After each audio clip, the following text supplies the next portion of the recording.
Ok, muy buenas tardes, bienvenidos a todos. Para quienes me conocen y para quienes no, de todas maneras, mi nombre es Mauricio Alvarado, seudónimo de Igor McLeven, investigador independiente de seguridad.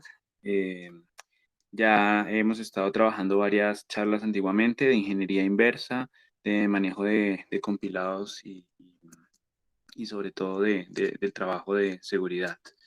Soy uno de los fundadores del grupo de seguridad, auditoría y control de ACM y actualmente pues estoy como independiente.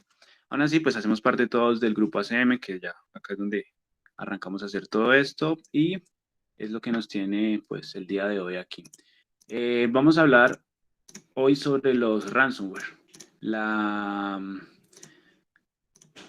persistencia y el ataque más delicado que existe el día de hoy.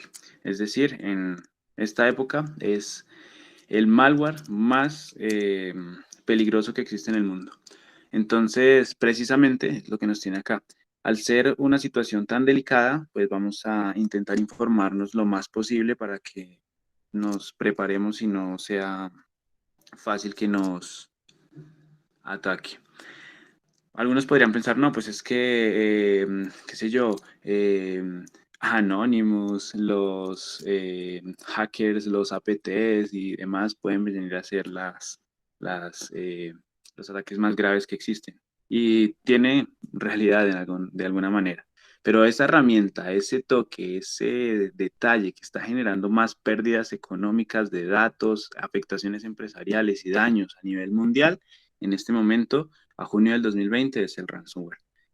En muchas facetas y de maneras bastante delicadas. Así que precisamente vamos a ver qué es lo que pasa. Ya algunos lo conocemos, igual vamos a hacer una introducción rápida para quienes no y vamos a quedarnos al día, a hacer una acople para ver qué ocurre, o sea, qué hacemos con esa situación, qué podemos prevenir, cómo nos podemos defender y para eso, pues si conocemos al enemigo, entre más lo conozcamos, de una manera óptima nos podemos defender. Eh, Así que detallemos eso.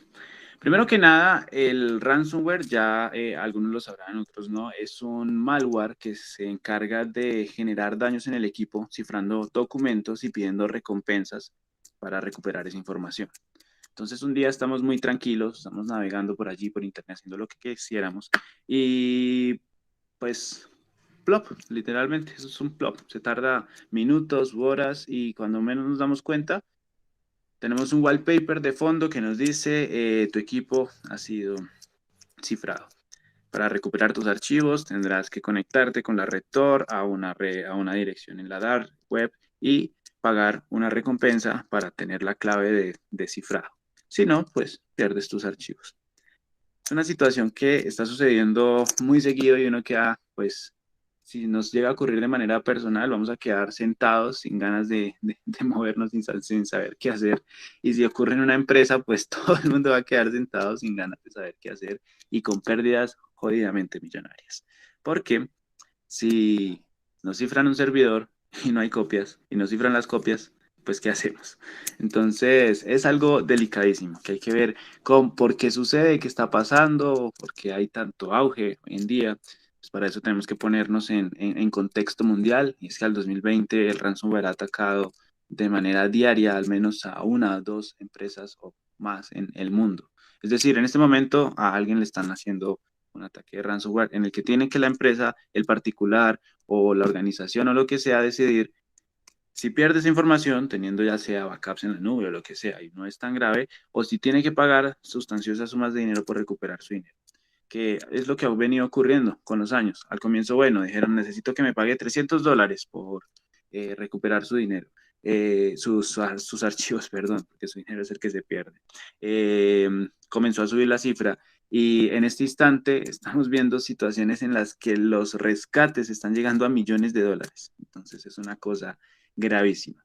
Aparte de eso, también estamos viendo cómo los atacantes están aprovechando también el ransomware para robar archivos y aparte de pedir un rescate por ellos, se está generando el chantaje de que si no se soluciona eso, se pide el rescate, se hace el pago, van a liberar los archivos que ellos consideren mucho más delicados, los archivos que sientan que son los más valiosos y se los dan a la opinión pública. Entonces, vamos a suponer un ejemplo muy hipotético en el que un ransomware llega a desinfectar Coca-Cola y llegan y pues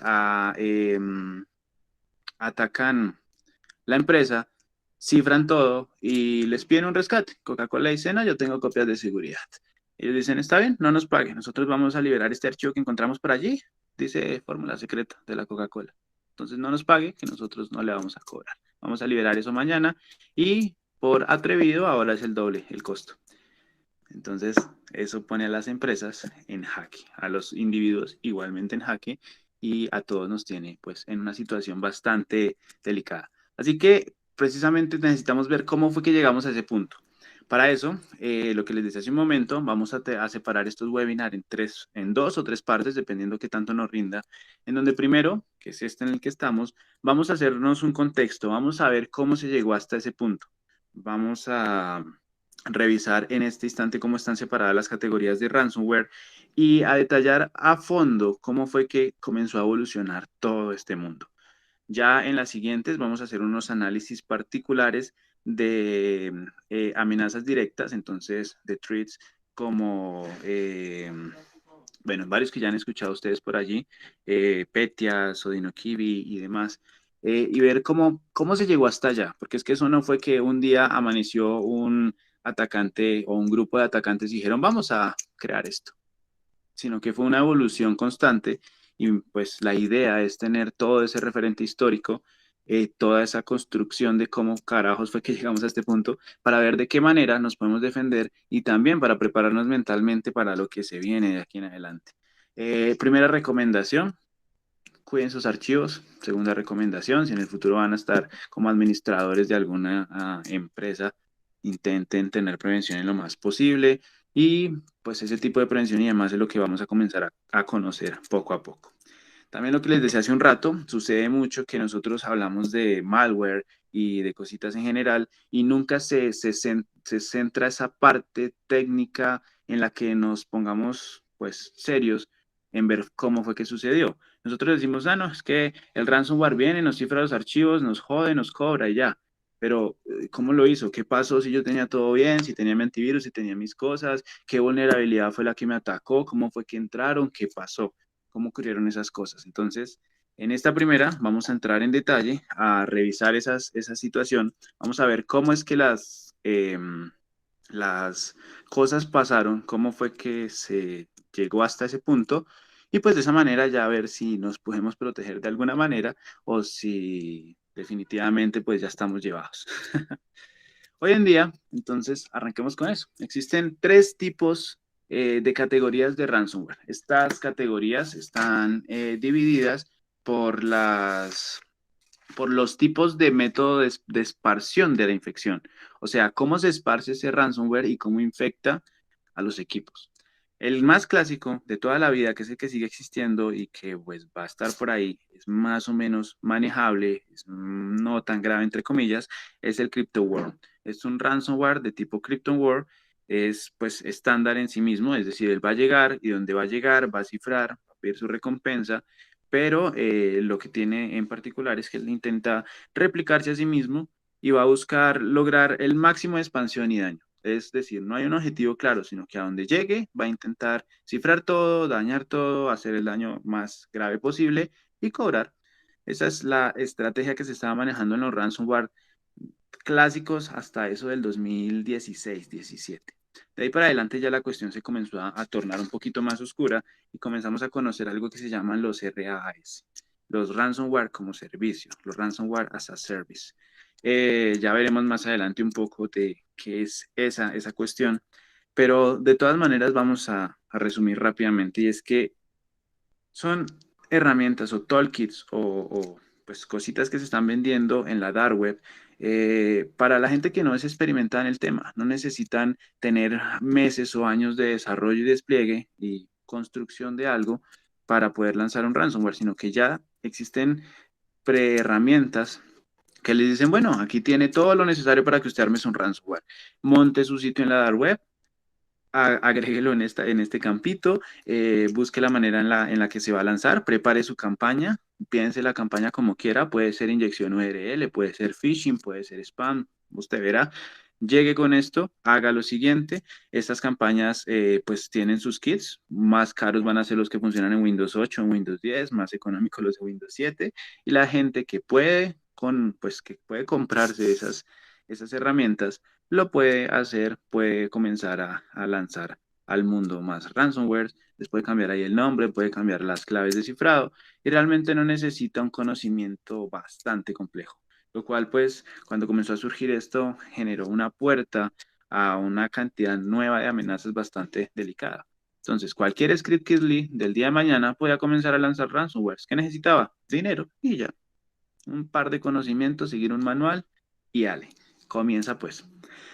Y para completar, hoy en día también tenemos a los AAA, los Automated Active Adversaries o los adversarios activos automatizados, así más o menos la traducción, que no es más que APTs, es decir, grupos que se encargan de ataques, que se encargan de generar ataques, o sencillamente escenas, así se les llama a los grupos de criminales cibernéticos en general, que quieren pues aplicar su ransomware, atacar como siempre, pero que ya no va a ser como lancemos este ransomware aquí en Asia, lancemos este otro en África, mandemos este para Colombia y veamos cómo nos va el día de mañana, a ver qué cosechamos.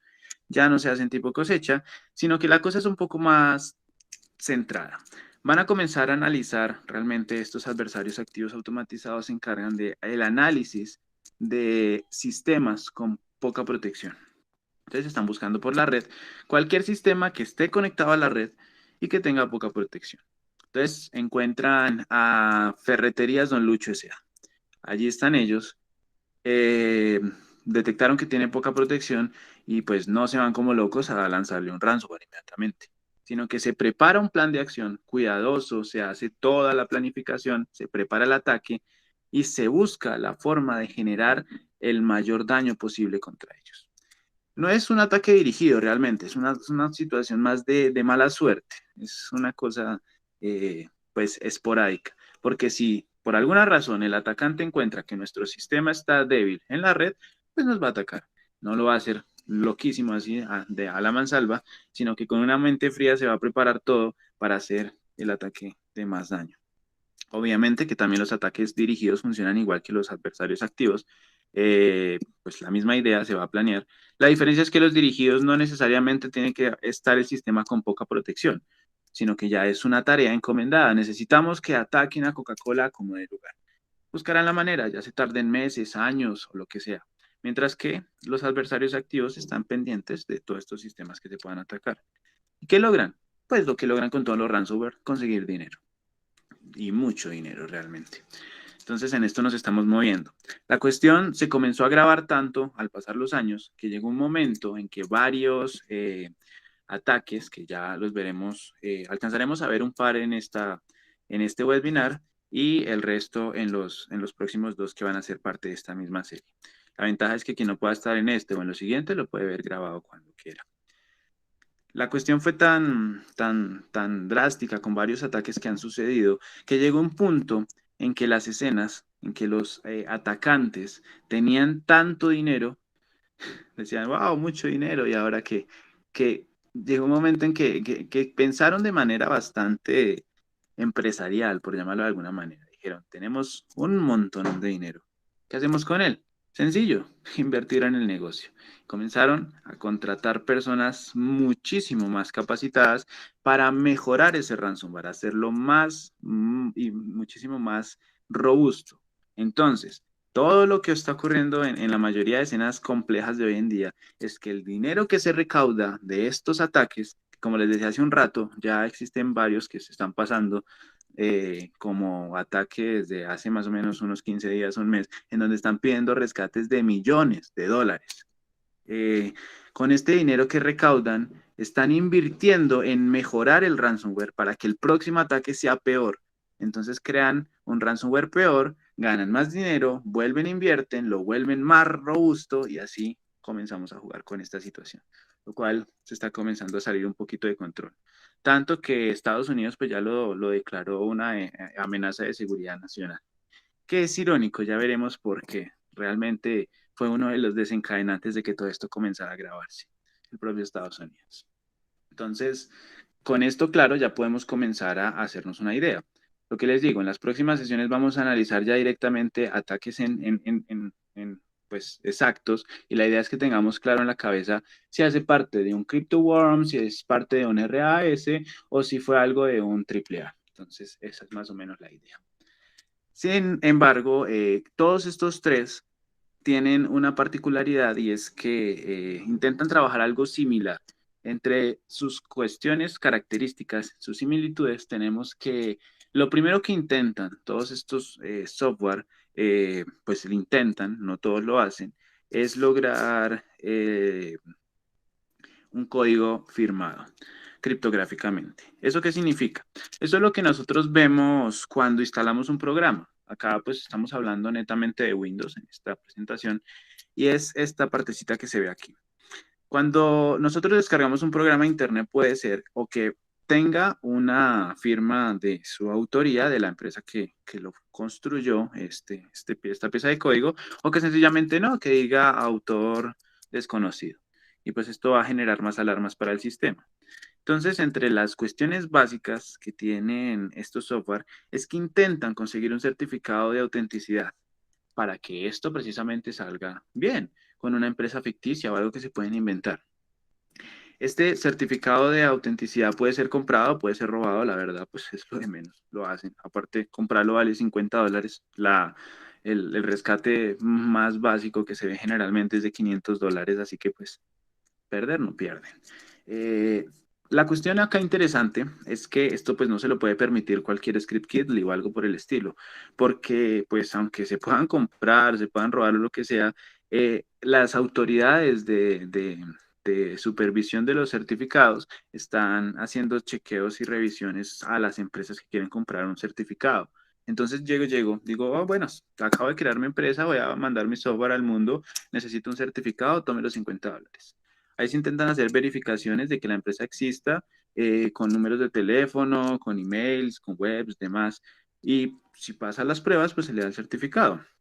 Aún así, ya las grandes organizaciones criminales, cibercriminales, tienen la capacidad, por todo el dinero que tienen, de montar empresas de 2 o 3 días que son capaces de generar estos certificados.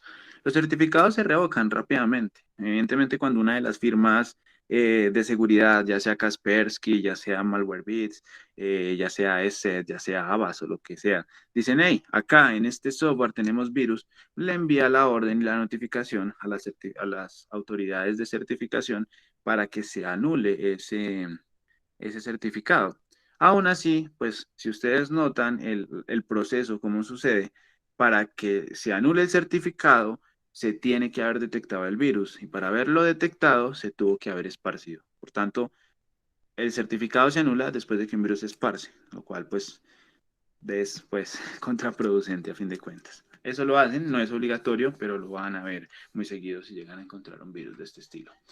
Cuando ellos ya llegan al equipo de cualquier campaña que sea, puede ser que yo entre a un sitio web y este sitio web tenía inyección de JavaScript, entonces se me descarga inmediatamente un archivo y a veces ni siquiera me aparece como archivo descargado. Entonces es más delicado. O en ocasiones, pues la campaña de phishing de toda la vida que ustedes han visto, que les llegan un correo que pues son los felices ganadores de un auto, descargue el formulario aquí, devuelva la vuelta a correo, uno descarga y no abre nada porque es un archivo y no es un documento. O en su defecto también documentos que tienen código malicioso. Entonces tenemos los Word, los Excel, los mismos archivos de Outlook con macros para que yo lo abra y me muestre algo, me muestre un formato, yo comienzo a llenarlo ahí relajado, mientras por detrás al mismo tiempo se ejecuta otro código. Y comienzan a llegar. O sea, el objetivo del virus en primer lugar es llegar al equipo, como sea que de lugar. Eso en realidad ahorita no nos interesa. Cada una de los ataques busca su manera, los veremos más adelante, cómo lo logra, cómo llega hasta ese punto de llegar al equipo. Pero una vez están en el equipo, necesitan escalar los privilegios, es decir, es un archivo normal, es un documento genérico, está en el equipo Y hasta ahí. Y ahora pues necesito que ese archivo tenga capacidades de hacer modificaciones en el equipo. En Windows hay dos malas prácticas y bueno, en realidad muchas, pero vamos a centrarnos en que casi todos, cuando tenemos un equipo personal, ese equipo está con permisos administrativos. Como este equipo lo uso solo yo, en su gran mayoría, pues muy pocos se centran en la tarea de que nuestro propio usuario sea un usuario estándar, que para poder hacer cambios se tenga que hacer llamada explícita a un usuario administrador que tenga clave, que no es lo mismo a que nuestro usuario tenga clave, porque seguimos siendo administradores a fin de cuentas, aunque pues para poder hacer cambios me va a pedir la clave. Pero no es usual que nosotros tengamos múltiples usuarios en el Windows y estemos desde un usuario estándar que no tenga permisos de hacer cambios.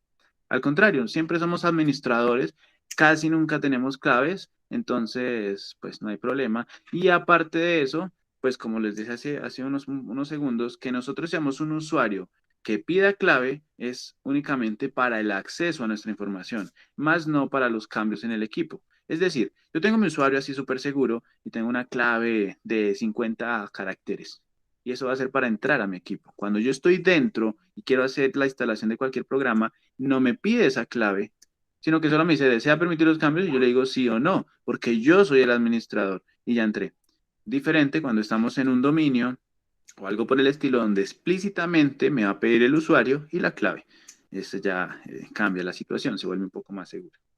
Pero no es el caso. En muchos entornos, ya sea en nuestra casa, en empresas o en donde sea, por cuestiones de pereza, de falta de conocimiento o porque sí, el equipo está con permisos administrativos. ¿Y eso a qué traduce? Que cuando se quiere hacer un cambio, únicamente el sistema le pregunta al usuario sí o no.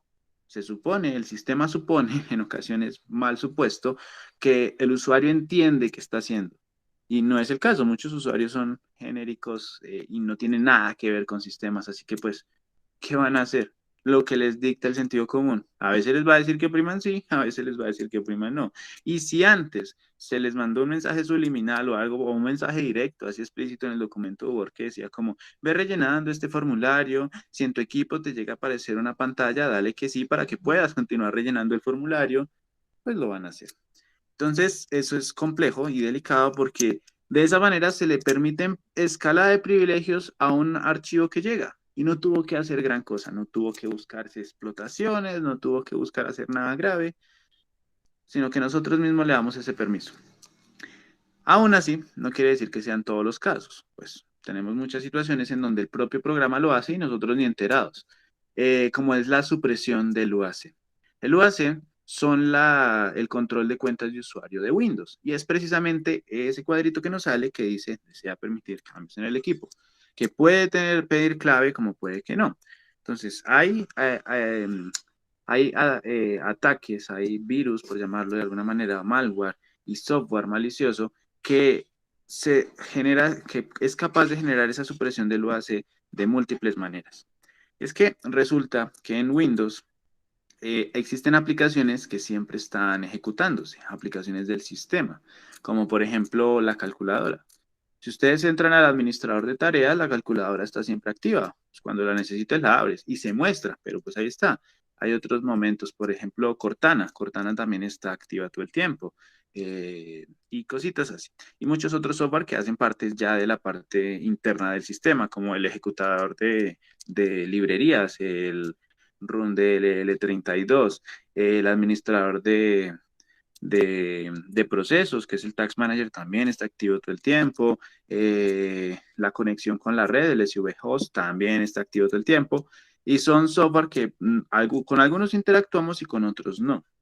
¿Qué logran entonces estos malware?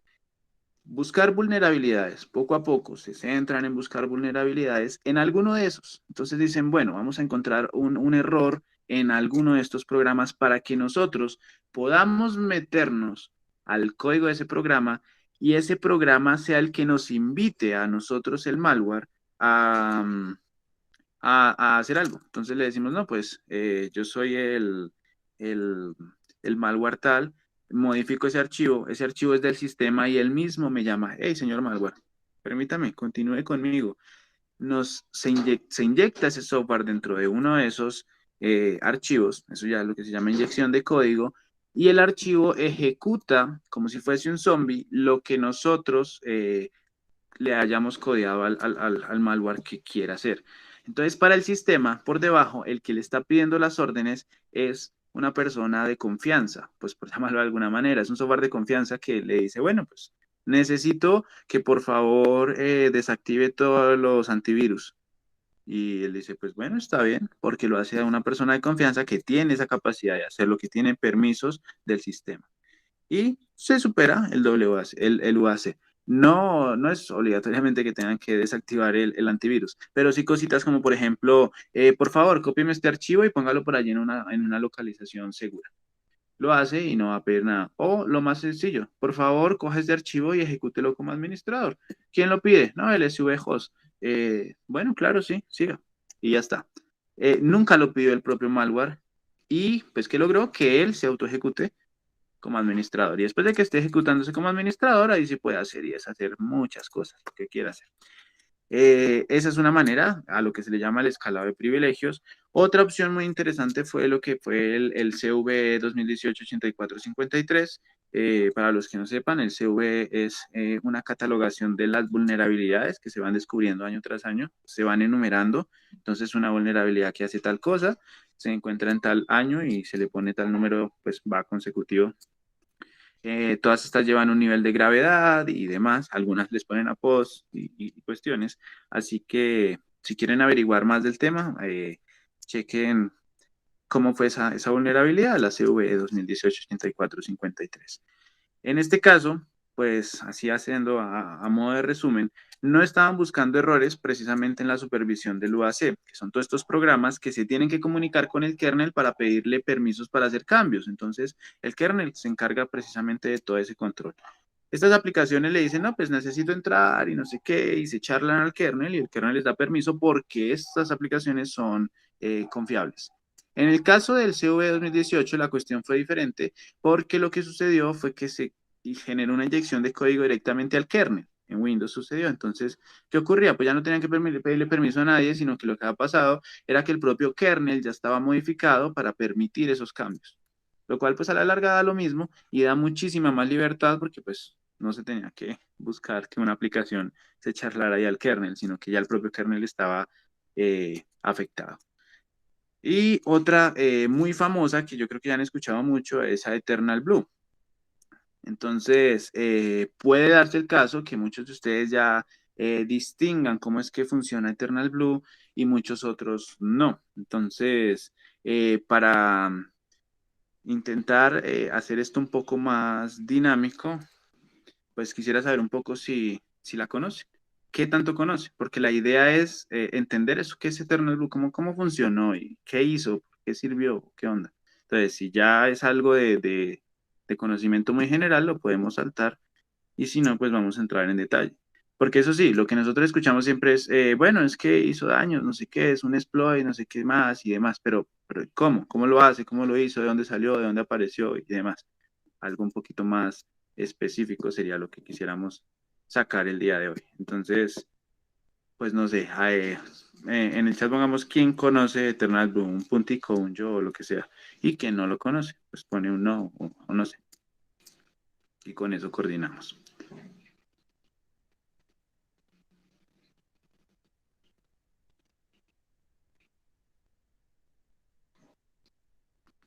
¿Lo han escuchado? ¿Lo conocen? ¿No lo conocen? Ni idea. Fue muy famoso, realmente generó un... Les suena y conocen el nombre. Bueno, entonces vamos a detallar un poquito de eso, porque realmente la cuestión es que escriben eso, Eternal Blue, y no hablan, por ejemplo, de Double Pulsar. Y es una cuestión importante, porque Eternal Blue marcó ese antes y ese después en todo este mundo del ransomware. Fue una situación bastante interesante y es importante que la detallemos. Fue una vulnerabilidad, precisamente, fue muy sonada para el año 2017 cuando sucedió por uno de los ataques de una de los threads que vamos a analizar. En este caso lo vamos a analizar rápidamente porque ya está demasiado sonado, entonces no merece la pena gastar demasiado tiempo en ello, pero pues es uno de los threads importantes que fue WannaCry. Entonces, WannaCry fue un tipo de ransomware, lo vamos a ver más adelante, que generó pues todos sus daños, como ya vimos atrás, que hace un ransomware, y se aprovechó para poder lograr sus objetivos del uso de Eternal Blue. ¿Pero qué es eso de Eternal Blue? ¿Qué onda? Pues resulta que Eternal Blue es una vulnerabilidad que hace parte de algo un poquito más grande. Eso se remonta por allá al 2016. Acabamos de hacer una charlita bastante amena, pero todos los detalles técnicos los pueden detallar aquí en las direcciones que están allí pequeñitas para que pues, queden súper tesos en ese tema.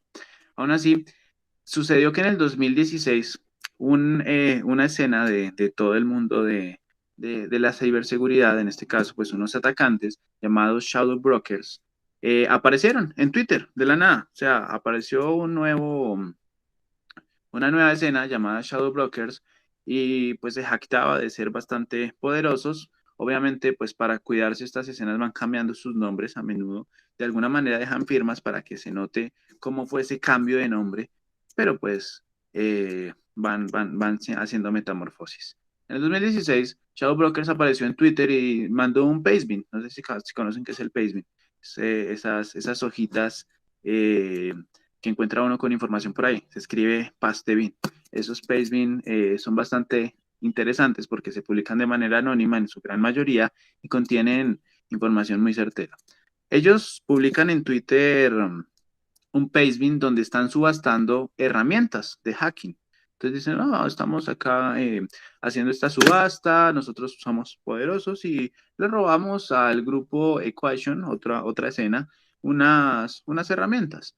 Resulta que el grupo Equation pues era más antiguo, aún del 2015, y era bastante popular por ser unos creadores de malwares y de exploit bastante sofisticados. Entonces, pues que llegara otros shadow brokers y se jactara de que le habían robado herramientas a otro grupo, pues era bastante como no lo sé, Rick, esto no me suena. Pero Shadow dijo, no, sí, sí, es en serio. Y como acto de buena voluntad, vamos a ofrecer esta herramienta gratis. Y en el mismo Pastebin ofrecían una herramienta gratis con sus claves de descifrado y todo, mejor dicho, ahí estaba al día. Y comenzaron a subastar entonces, pues al mejor postor, el resto de herramientas que habían robado. Estamos en el 2016. Entonces, según Kaspersky, esta organización, el grupo Equation, al que Shadow Brokers le había robado sus datos, pues aparte de ser unos creadores de malware y exploit bastante poderosos, Kaspersky había encontrado ya alianzas que tenía con la Organización Nacional de Seguridad de los Estados Unidos, la NSA. Y según las investigaciones de Kaspersky, eran el grupo de ciberdefensa de la propia Seguridad Nacional de los Estados Unidos. Entonces, pues la cosa pues no iba como muy bien. Así que lo que hizo Shadow Brokers para demostrar que sí, que eran pues de fiar, que podían comenzar a pensar en sus subastas y demás, fue lanzar una herramienta llamada Extravacon. Bueno, Extra Bacon es la pronunciación correcta. Extra Bacon era una herramienta, pues sigue siendo una herramienta, pero ya no tiene mucha utilidad. En su momento, pues sí fue bastante crítica, que permitía el hacer un bypass a las seguridades de los firewalls de Cisco. Entonces, cualquier firewall de Cisco que entrara dentro de la categoría de lo que podía hacer Extra Bacon era vulnerable. Pues eso puso ahí en jaque a Cisco a toda carrera, les tocó hacer parches y parches y parches y no descansar, porque existía una vulnerabilidad del día cero que llevaba pues ahí tapadita durante mucho tiempo, la estaba usando el grupo Equation para sus intereses personales que, según Kaspersky, vendrían a ser los intereses de la Agencia Nacional de Seguridad de los Estados Unidos, que pues qué cosa más que estar espiando a quienes les interesa hacia ellos mismos espiar. Así que pues la cosa se puso así un poquito más seria, la gente le puso más atención a Shadow Brokers. Obviamente estas subastas y demás se hicieron de manera privada, interna y sabrá, bueno, quién sabrá quién habrá ganado esa subasta. Pero a fin de cuentas, en el 2017, los mismos de Shadow Brokers vieron que ya era un tiempo prudente y liberaron una herramienta llamada Frush Bunch. Frush Bunch Es un toolkit que pues puso a todo el mundo con cara de asombro, porque era un toolkit similar, más bien es un toolkit similar a, a Metasploit, a Metasploit Framework. O sea, es un framework de exploits donde ya todos los exploits están listicos para usar, pero desarrollado específicamente para Windows y para ataques de Windows. En esta herramienta, en Funzbunch, había una recopilación, pero impresionante, de herramientas desconocidas, caletas y privadas de explotaciones para Windows que eran pertenecientes a la Agencia Nacional de Seguridad de los Estados Unidos. Entonces, Shadow Brokers le robó eh, esas herramientas a la Agencia Nacional y pues eso también armó un problema, no, porque eran herramientas demasiadamente poderosas que permitían a la agencia con sus intereses por allá entrar a cualquier equipo. Tenían backdoors, tenían rootkits y tenían spywares que permitían hacer lo que quisieran. Entre esa cajita de herramientas de Funzbunch había una muy particular, bastante poderosa, un exploit llamado Eternal Blue. Eternal Blue, pues así se veía la pantallita del exploit, eh, pues fue desarrollado por la NSA, robado por atacantes y usado para el ataque a nivel mundial de WannaCry del 2017, que infectó más de 300.000 computadores, no más, casi nada.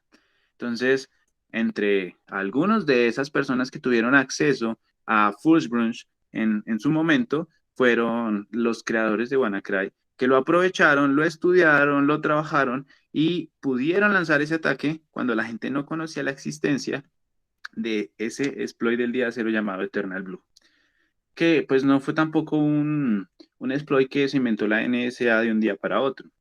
Fue una cosa que según los estudios venía existiendo desde Windows XP.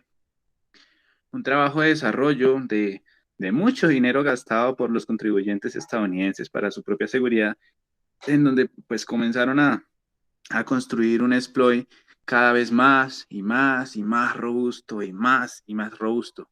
Entonces, funcionaba en XP, salió Windows Vista, se tuvieron que poner en la tarea ellos a sentarse allá, caletos, callados, nadie se daba por enterado que existía una cosa de este estilo, a mejorarlo para que funcionase en Windows Vista. Funcionó en Windows Vista. Luego tuvieron que pasarlo a Windows 7, sentarse a mirar cómo hacer los cambios necesarios, como si fuera la actualización de un software genérico. Asimismo, mirar qué cambiarle para que funcionase en Windows 7. Y lo lograron. Y luego nuevamente hacer el cambio para que funcionara en Windows 8. Y lo lograron. Y luego lo mismo para que funcionara en Windows 10. Y lo lograron. Windows 10 salió en el 2015, esta situación fue en el 2017, y para Windows 10 2017 4, pues 2017 3, bueno, como sea la versión, estaba pues funcionando. Entonces la cosa pues se puso hardcore. Eh, ¿Cómo logra Eternal Blue trabajar? ¿De qué manera es que él puede llegar así y tronar los dedos y entrar en nuestro campo y hacer lo que quisieran porque tenía elevación de privilegios al más alto nivel y ya, pues, ¿qué seguía entonces? Como esto es un toolkit de explotación, nosotros desde el toolkit, ya llámese Metasploit, llámese Funzbunch o lo que sea, le damos la orden de lo que queremos. Así que, en resumen, que tenemos un acceso, un túnel directo desde una conexión que harían los de NSA o los de Shadow Brokers o los que sean a nuestro equipo para hacer lo que quisieran. WannaCry, por ejemplo, ¿qué hizo? Abrió ese túnel y ¿qué hacía? Meter su ransomware con los permisos más elevados del computador. Pues ya el ransomware podía hacer y deshacer como quisiera. Eh, Eso lo lograba porque Eternal Blue hacía uso de un backdoor llamado Double Pulsar. Ese backdoor permitía pues precisamente la instalación de cualquier cosa en los más altos privilegios. ¿Eso cómo funciona? ¿Cómo sucedió? Pues resulta que Windows desde siempre, bueno, desde Windows 2000, pero pues ya hace 20 años si seguimos esa línea cronológica, ha manejado una cosa que se llaman el protocolo de archivos y carpetas compartidas, el SMB. SM de mamá y B de burro. El SMB es un protocolo que permitía precisamente la conectividad en intrarred de equipos de redes locales. con la gente del desarrollo de Eternal Blue y demás, comenzaron a darse cuenta que ese protocolo tenía un cifrado bastante pobre. Desde allá, desde Windows XP. Así que comenzaron a generar ataques poco a poco, de fuerza bruta y demás, rompieron ese cifrado, determinaron la manera en la que funcionaba ese cifrado y luego de que se apoderaron ya de las órdenes posibles para que el SMV funcionara ya al gusto de lo que se quisiera desarrollar, comenzaron a buscar la manera de generar un desbordamiento de memoria. Eso es algo muy usual que se da. De tal manera que, pues esto al ser un protocolo interno de todo el sistema, algo bastante intrínseco dentro del propio código de Windows, eh, se comenzó a buscar la manera de que este mismo código fuese el que se encargara por dentro de que el kernel permitiera todos los trabajos en modo de administrador. Es más, de superadministrador, porque realmente esto le otorga a quien se pudiese acceder por el Eternal Blue unos permisos especiales de tipo System que tiene el propio Windows, que son más elevados aún que los privilegios de administrador estándar. Entonces, comenzaron ellos a hacer pruebas y demás, hasta que encontraron la manera de generarle sencillamente un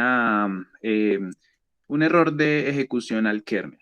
Entonces, Eternal Blue es diferente a los anteriores, porque si recordamos, en palabras así muy coloquiales, en la supresión del UAC, lo que queremos es charlarnos al kernel, charlarlo así sencillamente para que él nos dé paso, sin que le tengamos que mostrar credenciales de ningún tipo. En la otra vulnerabilidad lo que teníamos era que se infectaba directamente al kernel para que él pues nos diera el paso. Eso se evita muy fácilmente hoy en día porque existen controles de comprobación para que el propio kernel se autocompruebe al inicio del sistema.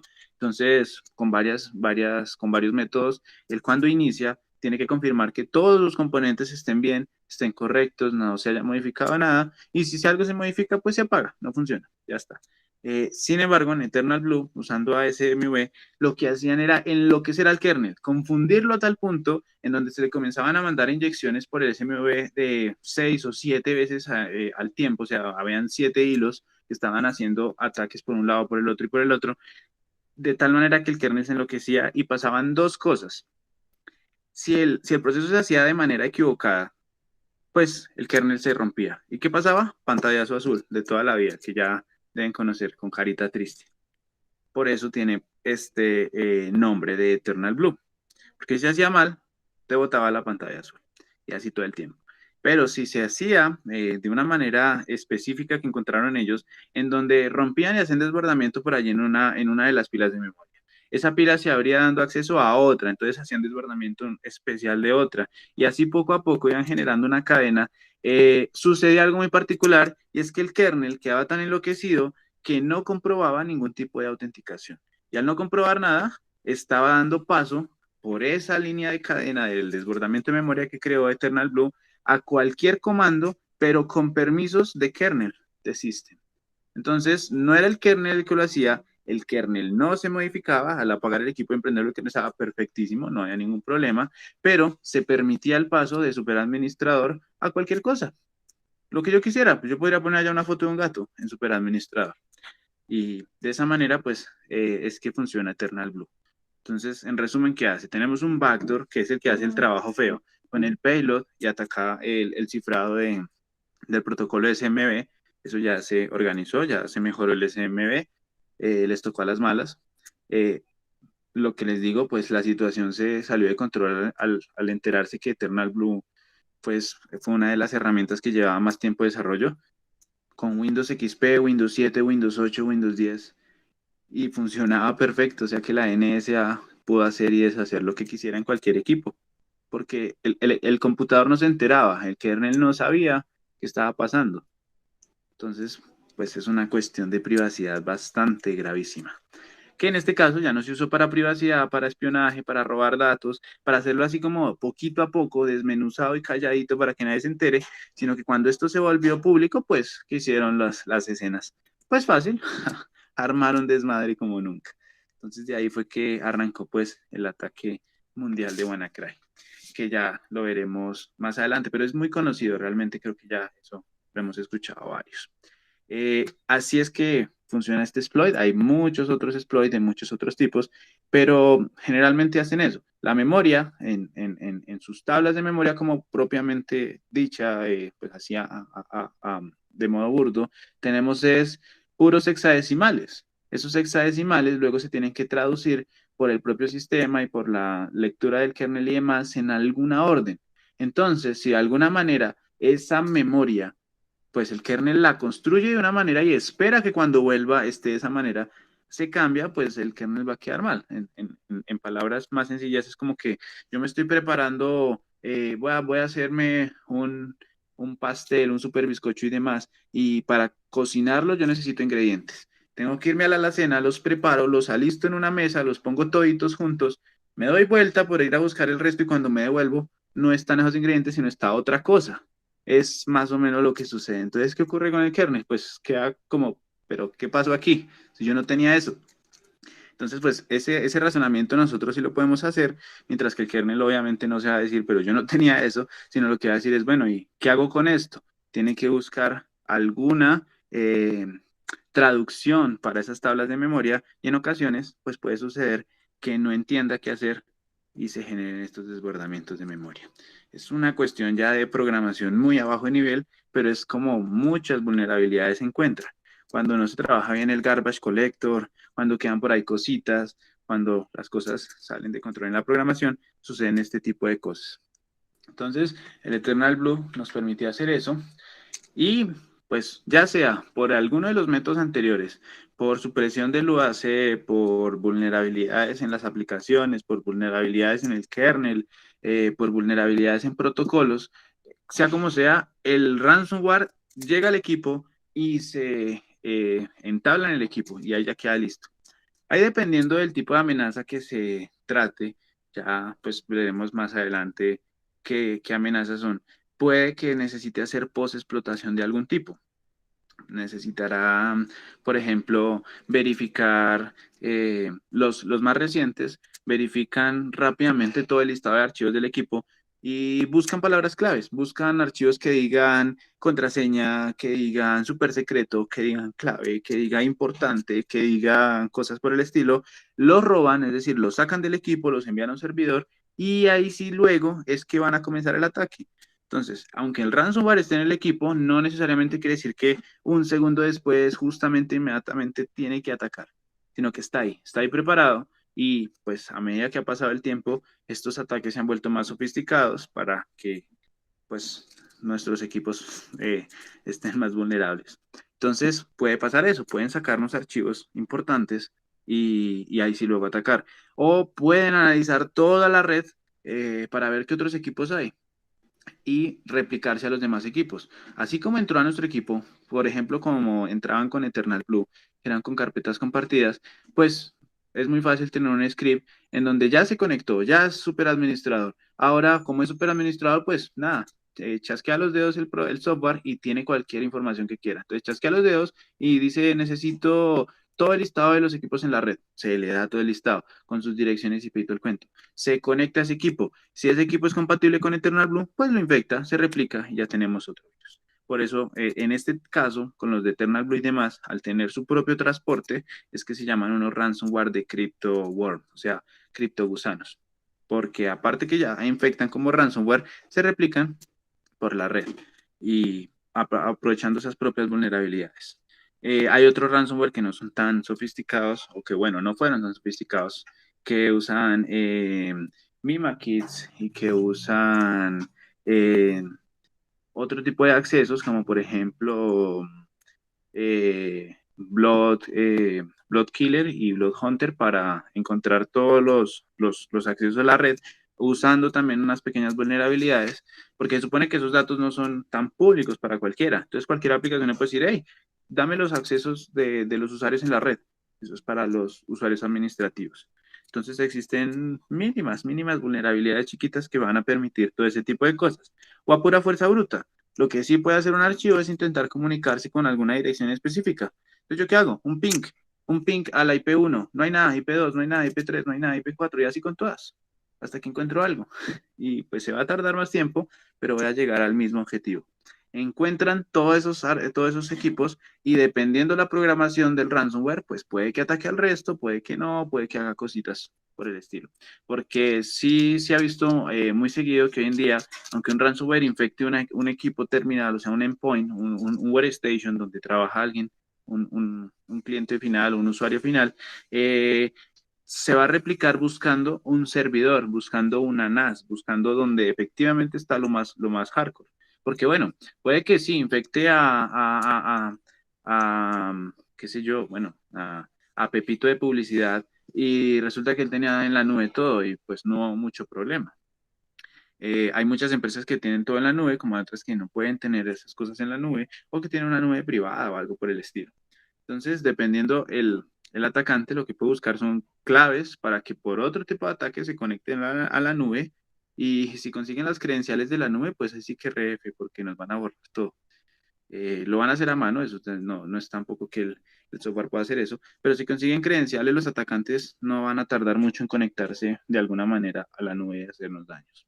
Eh, pero hay ocasiones en las que no se puede guardar esa información en la nube por alguna otra razón y lo que busca es eso, se conectó a publicidad. En publicidad no vio mucha información que digamos así delicada. Buscó el servidor nada donde está toda la contabilidad, la finanza, los estados de cuenta, todas las cuestiones delicadas de una empresa y va e infecta allá. Y pues nada, nos quedamos sentados mirando cómo se pierde todo. Es una cuestión de minutos u horas dependiendo la cantidad de archivos que haya. El tipo de cifrado y demás es variable en cada uno de los ransomware, pero lo que tenemos claro es eso. De alguna manera nos va a afectar los archivos para que tengamos que buscar una solución pagando por ese secuestro que tenemos. Entonces, ¿qué hace primero? Llega a nuestro archivo. ¿Cómo? Pues de alguna manera, ya sea por campañas de correo, de spam, por vulnerabilidades, por backdoors, por spyware, por lo que sea. Puede que nos enteremos que nos llegó el virus, como puede que no. Luego de eso, ¿qué va a ocurrir? Va a buscar la manera de escalar esos privilegios. Eso lo tiene que hacer con exploits que son mucho más complejos y que generalmente se adecúan. O sea, un exploit puede ser parte de un ransomware, como puede ser parte de un troyano, como puede ser parte de muchos virus realmente. Porque ese exploit, ¿qué hace? Darle ese camino para entrar, pero no necesariamente tiene que ser parte del virus.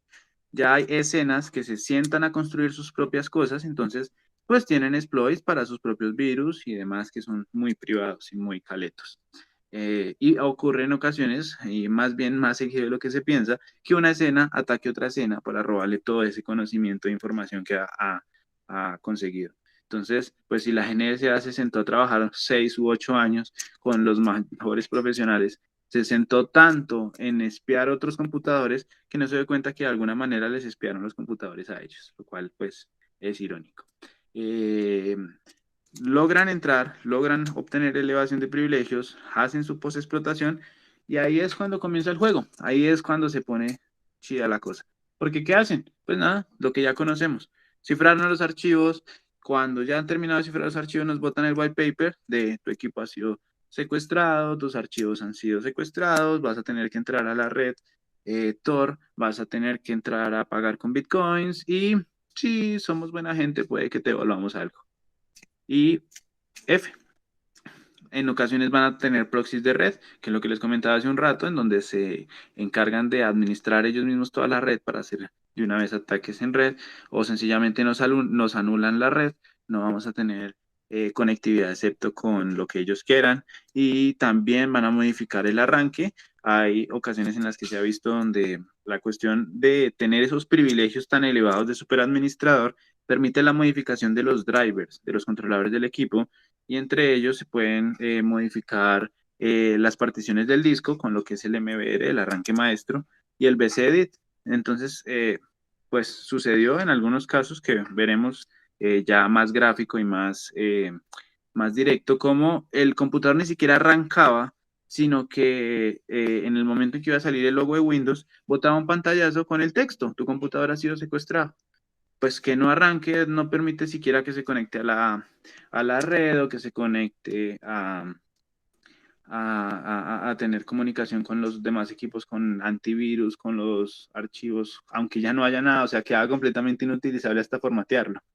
Y pues la cosa era más grave por ese lado. Y pues bueno, un par de situaciones más que sí los veremos, ese tipo de ataques activos en las amenazas en específico. Entonces, pues hasta este punto lo que se espera con el webinar es que tengamos una idea técnica de qué carajos es lo que hace un ransomware y por qué es tan delicado. Porque bueno, lo que sabemos es eso, llega, se conecta, cifra y se va. ¿O no se va? Vamos a verlo. Esa es una parte importante. Entonces, pues recordando ya con la parte específica de cómo lo hacen, podemos estar un poco más preparados. Cada uno de esos ataques tiene características muy particulares y vamos a ver cómo fue que comenzó a evolucionar eso poco a poco.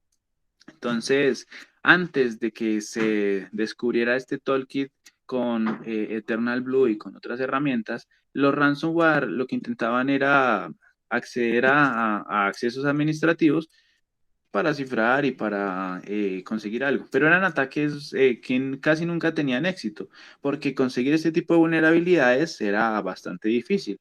¿En qué sentido? En que varios equipos sí la podían tener, otros no, algunos ya se habían parchado, otros tenían actualizaciones tardías, entonces sí se podía. Algunos no parchaban las actualizaciones, pero tenían un antivirus bastante potente en ese sentido que se daba cuenta cuando había comportamientos extraños. Entonces, pues eso es tema para otro webinar, pero pues los antivirus saben en qué cosas hace qué aplicación. Entonces llega y dice, güey, la calculadora porque está pidiendo moderar archivos, no mames y pues bloquea todo eso y cosas por el estilo. Entonces, pues no eran ataques muy directos. Llegó Eternal Blue a modificar un protocolo del sistema que siempre estaba activo. Todos los equipos del mundo tienen ese protocolo activo y funcional. Entonces, pues, no mames, un ataque bastante grave.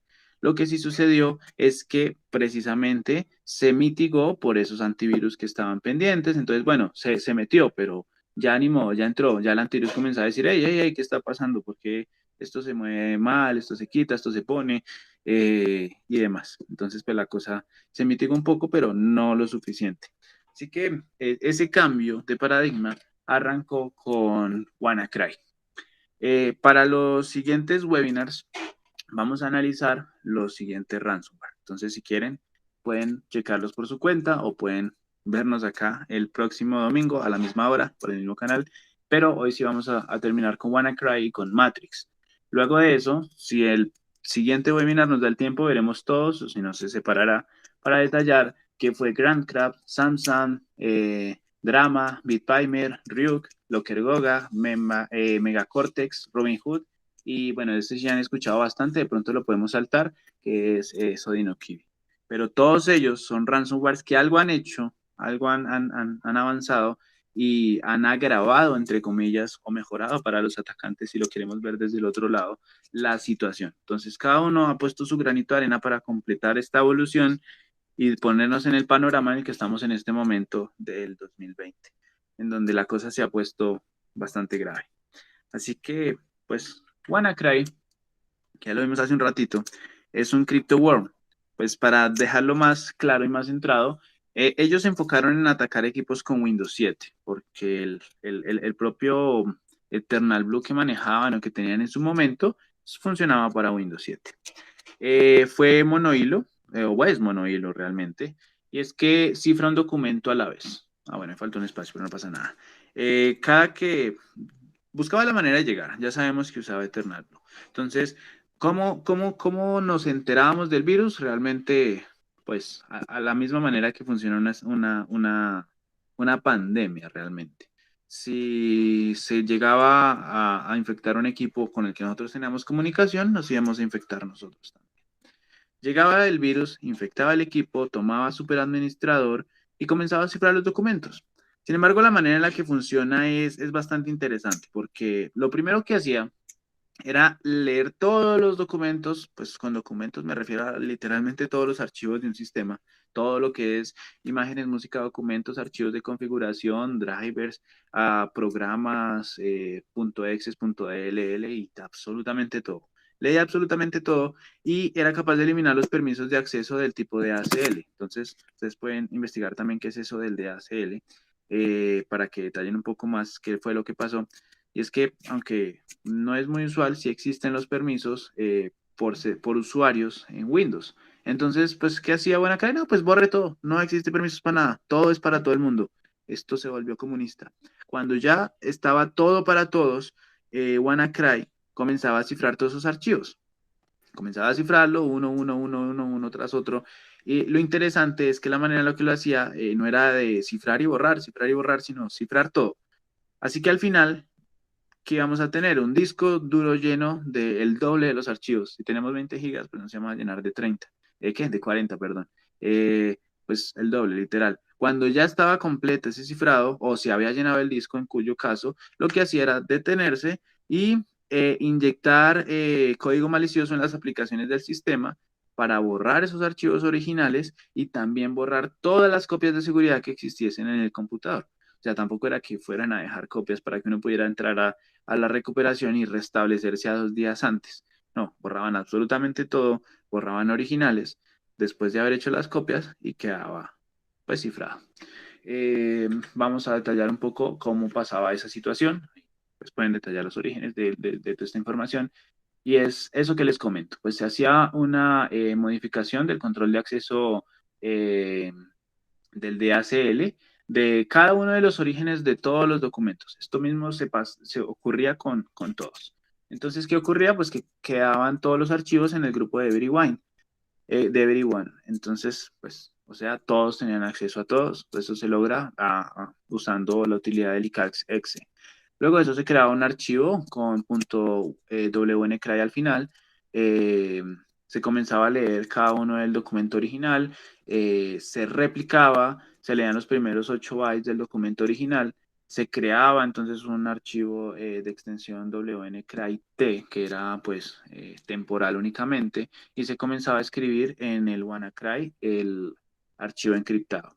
Se comenzaba a escribir y cada 4 bytes se encriptaba. Cada 200 bytes se vuelve a encriptar. Cada 4 bytes se encriptaba otra vez, cada 8 bytes se vuelve a encriptar y así pues generaba una encriptación de tipo AES. Luego se comenzaba a leer ya únicamente todo el documento.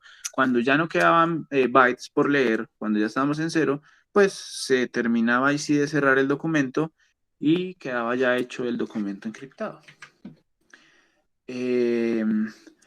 Luego de eso, lo que se hacía entonces era mandar ese documento que ya estaba listo a un listado de documentos para que al final del día el listado de los documentos del computador se generara en paralelo con el listado de los documentos de WannaCry y cuando ya ambos fueran iguales, pues nada, ¿qué seguía? Terminar el proceso con el borrado de los archivos.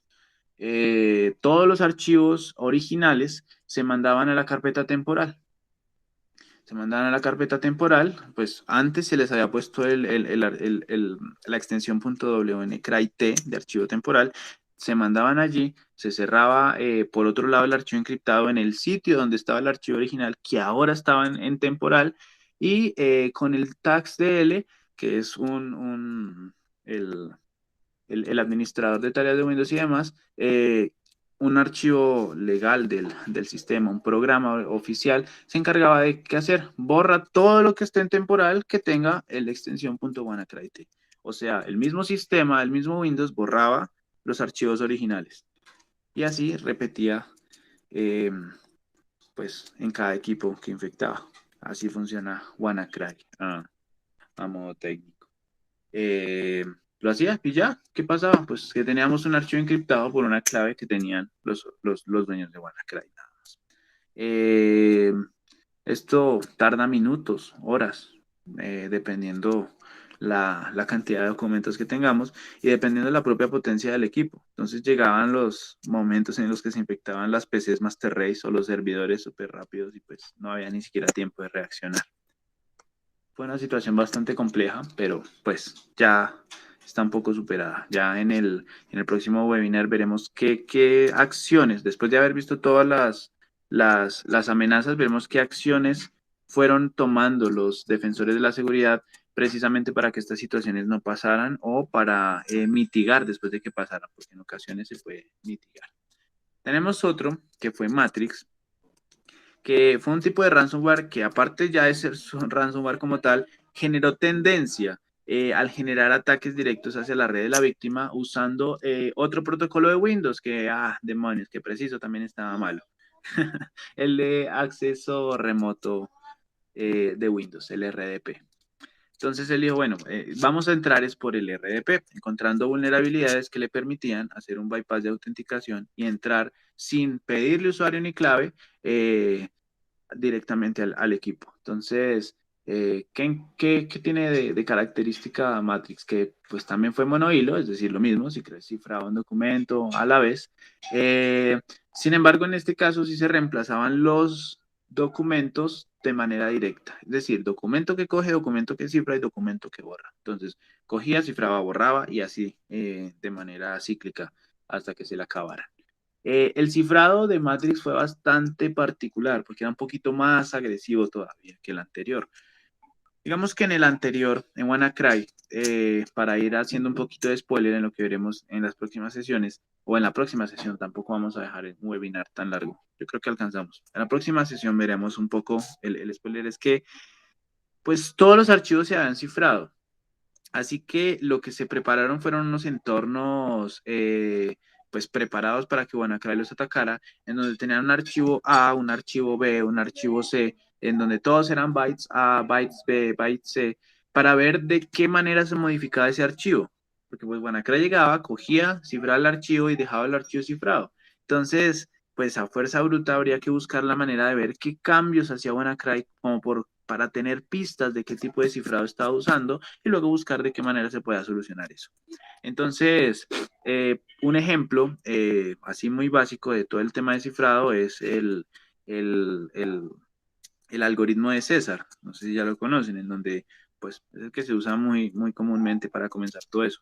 Si yo tengo la A, la puedo reemplazar por la C, o le creo una llave de cifrado corrida en donde va a tener 3 letras adelante la letra correcta. Es decir, yo puedo decir mi clave de cifrado va a ser 5. Entonces la A es realmente la E, y la B es la F, y la C es la G. Y así voy escribiendo. Entonces, el que tenga mi clave puede devolverse esa cantidad de letras para encontrar el mensaje correcto. Entonces, más o menos, a fuerza bruta se intentaba ver eso. WannaCry cifraba y luego y luego pues dejaba un archivo cifrado que pues, para haber llegado a ese punto tenía que haber pasado algo. Eso fue ya lo que vimos antes. Ya luego de análisis y demás se detectó eso, que cifraba un pedazo, el cifrado lo volvió a cifrar, luego el total lo volvió a cifrar y demás para ver qué era lo que pasaba. Porque a fin de cuentas, por lo menos WannaCry sí cumplía en ese momento con que quien pagara descifraba. Entonces, obviamente no eran idiotas de mandar un software que descifrara, sino que lo que pedían era que fueran subiendo los archivos, archivo a archivo, a la red, a la web de ellos, en la red, en la dark web, y les devolvían el archivo descifrado. Entonces, por el servidor se encargaban ellos de descifrar todo eso. En este caso, Matrix, pues sí se fue un poquito más hardcore, porque cogía un documento cualquiera, agarraba los primeros 6 megas, o bueno, 6 bytes, 6 kilobytes, bueno, eso variaba, pero agarraba un pedazo del inicio y un pedazo del final del archivo y cifraba solo ese pedazo. O sea que haciendo un análisis, pues un poquito heurístico de ver qué fue lo que cambió de un archivo a otro, no se lograba mucho porque estaba desordenado. O sea, un pedazo sí estaba cifrado, el otro pedazo no, y el otro pedazo sí. Eh, Eso complica un poquito más las cuestiones. Y lo que comenzó a generar la tendencia de este ransomware fue el ataque dirigido por red, que fue lo que vimos hace rato en el AAA, en donde se busca eso, conexión por escritorio remoto débiles que permitiesen el acceso a una red directa. Luego ya se comenzó a grabar la cosa, pero lo veremos más luego.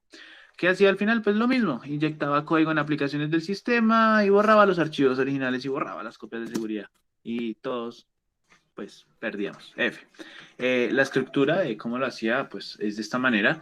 Primero usaba el Query Standard Information File para determinar el tamaño del archivo. Primero hacía eso mismo varias veces. Creaba un archivo de lectura y escritura, determinaba nuevamente el tamaño del archivo, leía los primeros 60 kilobytes, ese sí es el valor exacto, del tamaño original, lo cifraba, luego volvía a hacer la misma operación al final y así se la pasaba, cifrando. Determinaba el tamaño del archivo, todo este proceso lo hacía por lo mismo. La diferencia es que estos no terminaban con .wncry, sino que todos los archivos iban a quedar como nombre del archivo, punto, el correo electrónico al que se tenía que comunicar para la solución de esa situación del ransomware.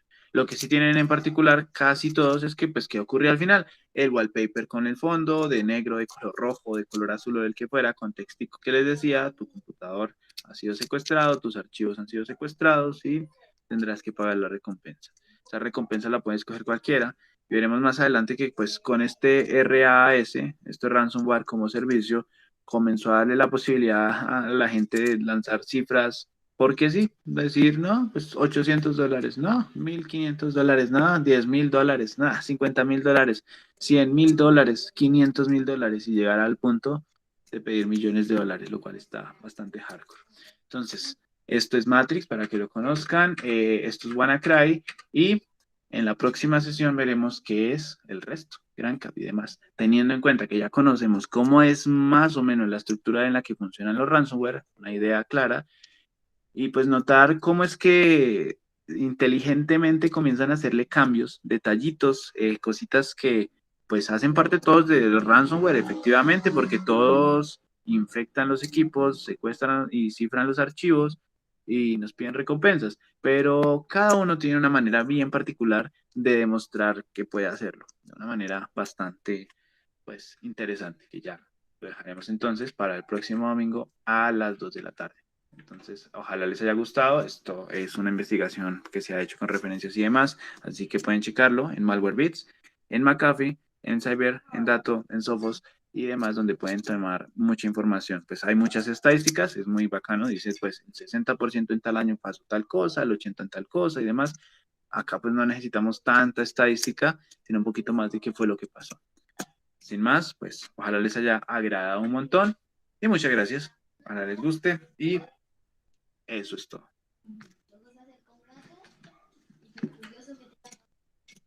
Esto no es.